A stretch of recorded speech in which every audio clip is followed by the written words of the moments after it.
Moiraine Damodred, or as I refer to her in my head, the baddest bitch to ever walk this earth. Because Moiraine is probably in my top 3 fantasy characters of all time. I adore her so much, and I've had a weird influx in the last couple of months of people commenting on various Wheel of Time videos of mine, or messaging me on Patreon, Instagram, Discord, about, hey, why do you love Moiraine so much? Because it's my first time through the Wheel of Time, and I'm kind of hating her. But I am, for this video, going to throw out a spoiler warning for books 1 through 5 of the Wheel of Time, so if you haven't finished 1 through 5... Hey, listen! Sorry. No, notice I specifically said these people are on their first read, because I have never seen someone on a reread of the Wheel of Time not become immensely appreciative of what Moiraine is and how well she handled so many of the events that happen in the books, because this woman is a saint. But this is a very interesting topic to me because it puts forward the ideas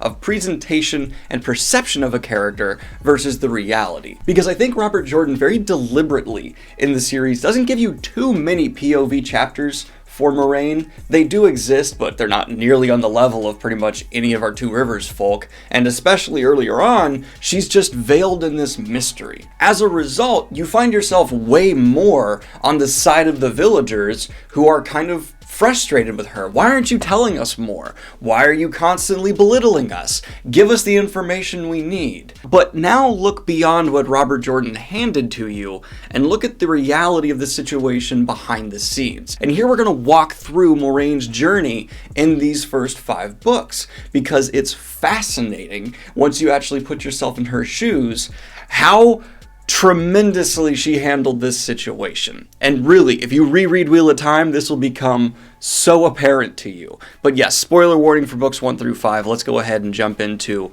Moiraine's journey. So in Eye of the World, Moiraine arrives at the Two Rivers, and we know she's been spending the last 20 some odd years of her life, an incredible amount of time, hunting the Dragon Reborn. She knows in this village, after all this hunting, there is someone who is the Dragon Reborn, because she, you know, Sherlock Holmes'd it out. Now she is an Aes Sedai, probably the most respected position outside of the Amerlin seat you could essentially hold in this world. I mean, there's an argument that like kings and queens would be held up higher, but I mean, really though? Okay, that's a king and a queen, I respect that, but this person is a fireball thrower. I'm gonna respect that a little bit more. So she rolls up into this village and she kind of, you know, puts herself in a little bit of a disguise and immediately finds 3 farm boys, all very strong Talviran. One of them looks ideal as so she's like, alright, that's the dude, most likely. I'm gonna take all 3 of you, but it's most likely this dude. And so she begins like slowly unfolding her plan, thinking she's well ahead of the Shadow. Although, no she's not. The Shadow shows up that night and attacks the village. She has to do away with her disguise and come out swinging hardcore. Fireball! Decapitation! Some other spell! Saves everybody, and Lan as well kicks some booty. The village puts up a decent fight, but come on, they wouldn't have made it if it wasn't for her. There were Myrddraal about. They would have all died if it wasn't for her. So she knows they gots to go now. If the Shadow sent this group here and then finds out there's going to be an Aes Sedai, you're damn sure they're going to send a whole lot more unless they skedaddle. So she scoops up those 3 Talviran farm boys, because it's probably that one guy, but it could be one of these others, but it's probably that one guy. The Gleeman, who is just like, I'm gonna watch out for these boys, I don't trust you, and she just had to like be like, alright, fine, I'll deal with that. And then some farm village girl who clearly has a crush on the one you think's the dragon, so you're like, alright, I'll take her along, because, well, she can probably channel real good, and also it might be a good way to help control this potential dragon. And you leave. At this point, you're getting some pushback from these farm boys, because guess what? They're Two Rivers folk, and they're stubborn! But they're not being, like, overtly disrespectful yet. But what you don't know is how the Shadow figured out where Rand is. And what you don't know is if all 3 of these farm boys haven't somehow been corrupted yet. They could be something else. These powerful Talviran, okay, let's get to know them, but keep maybe a little bit of arm distance here. You don't want to tell them everything, because why would she trust them? She doesn't know these kids. Yeah, we sit in these three's heads, so we know them, but she's just met them the other day. So that's already kind of a crucial point here that I don't think a lot of people think about. One of the reasons Moiraine doesn't immediately trust these people is because, unlike us, she doesn't know them.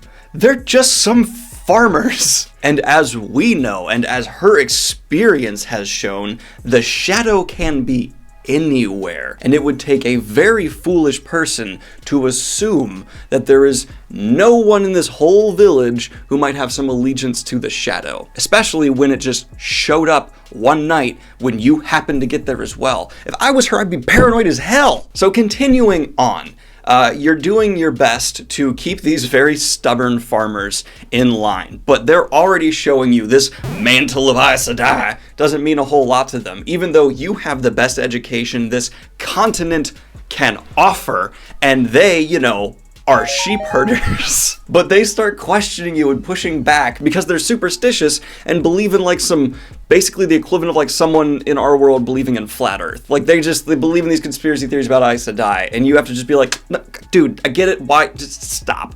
No, shut up, listen to me.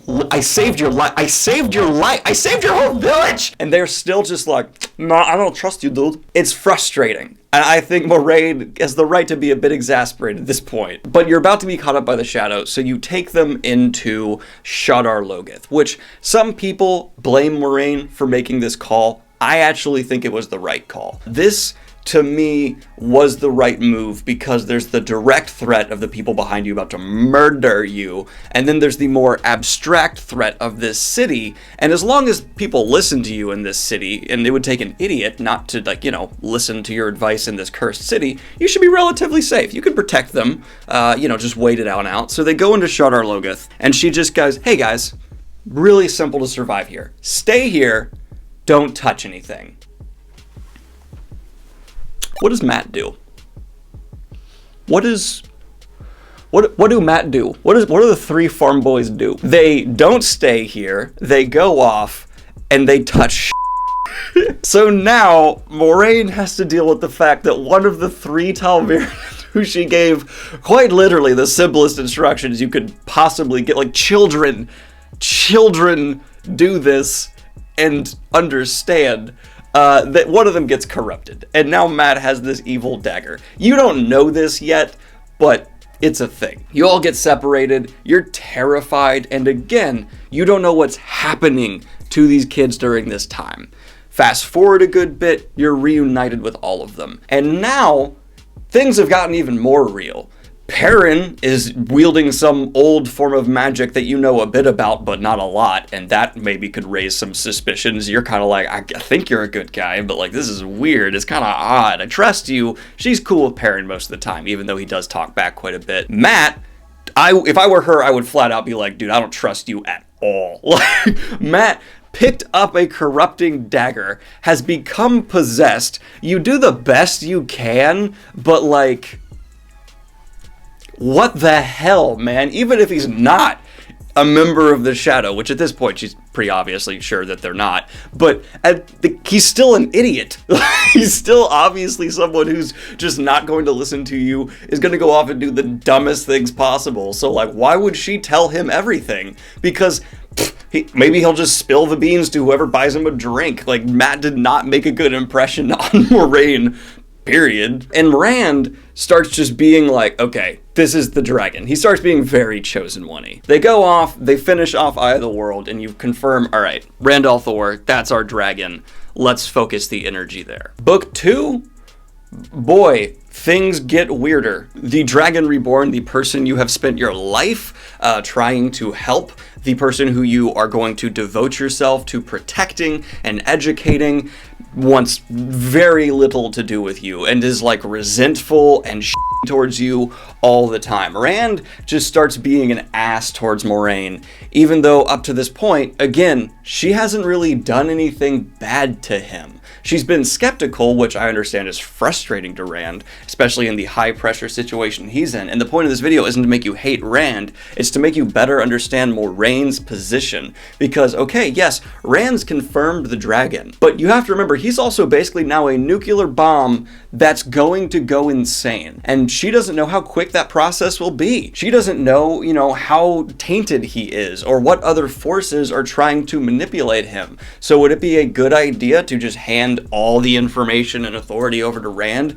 I would argue not. Perrin also starts being a bit more aggressively anti-Moiraine in some ways. Basically, like most people, including Wisdom, who's now a part of your group and joined up in book 1, just kind of snotty towards you. Which, can you imagine being an Aes Sedai, the person, again, I'm going to reiterate this, who has devoted your life to this mission, and you are like, guys, I got this, trust me. And their response is like, nah, we believe in these things about your people that aren't true, so we're just going to stick with that, even though you've literally done nothing but help us out. I'm just going to stick with these farmer superstitions. I love these farmer superstitions. They're my upbringing. Those do die away, though, pretty quickly. And, in book 3, we get Moiraine, again, trying her best, but Rand just dips out. Rand just leaves, and Moraine's gotta be like, god damn it. And Perrin's like magical mystery of whatever the heck's going on with him is reaching new highs, and again, you have to be like, this could be pretty bad. You see an example of how he could go feral and start like biting people. So again, Perrin, like, you're like, man, I hope this works out for you, but I have to focus on the, Jesus of this world to make sure he doesn't die. So good luck, Pear Bear, and move on. Matt, I don't blame Moiraine for just kind of letting Matt go, just being like, bye, because again, he's an idiot. I love the character of Matt. He's one of my favorite of all time. I cannot wait to see how Barney Harris brings him to life. He's in my top 5 fantasy characters, full stop. But Matt's also really dumb. Well, he's not dumb. He's foolish. So we get to the end of book 3. You're now reunited with Rand, who you just had to chase across a continent. That's fun. Thanks for that, Rand. And he's elevated to one of the highest positions of power a person can have. He takes over the Stone of Tyr, and now there's a bunch of Aiel around him. And he's got an ego, because at the start of book 4, Rand is like, all right, I'm the Dragon Reborn. And he's all about that. And you are kind of like, hey, you know how you were a sheep herder a few months ago? Let me give you some advice. And he's just like, Moiraine offers to give Rand advice and consulting, and he just mistreats her. He's so mean to Moiraine all the time, to the point where he's like bleeding out from an attack from the shadow one day, and you're like, all right, let me heal you, dude, like, I got you. And he's like, no, ask to heal me, ask first. And you have to be like, really? Really? You were a sheep herder like a couple months ago, and now as I'm trying to save your life, you're just gonna be like, ask. The disrespect to Moiraine. How she didn't just backhand him at this moment, I have no idea. But here's the thing, I'm just doing the opposite presentation than Robert Jordan did. I also understand there's a lot of justification for how Rand's feeling at this time as well. I'm just trying to pose the opposite of what we got in the books. Because what we got in the books was Rand's side of thing, where he's trying to establish his authority, he's trying to reiterate, I'm the dragon now. You have to respect that. Which is a very understandable position. But from Moraine's situation, where she's just saved this kid and knows he's no way prepared to be a noble leader ruler, like, no. And he's just being disrespectful. Then there's an attack on the Stone of Tyr, and she sees Rand clearly not stable, so that's another reason not to fully just get on the, oh, Rand's totally capable and ready to go path, because, he holds up a child's corpse and tries to force it back to life while, like, being insane when he's destined to go insane. So, like, Moraine's probably looking at that like, oh, that's a bad sign right there. So then Rand wants to go off to the Aiel Waste, and you're like, yeah, okay, I can get on board with this plan. And you jump aboard. You're like, let's go. We'll take Egwene. That's fine. And let's mosey on down to the Aiel Waste. And you get there, and this jumped up farm boy, because let's be honest, that's what Rand is still at this point. Don't get me wrong, Rand is smart, he's capable, and he does a surprisingly good job, mainly because of the tutelage he gets from Elaine and other people like that.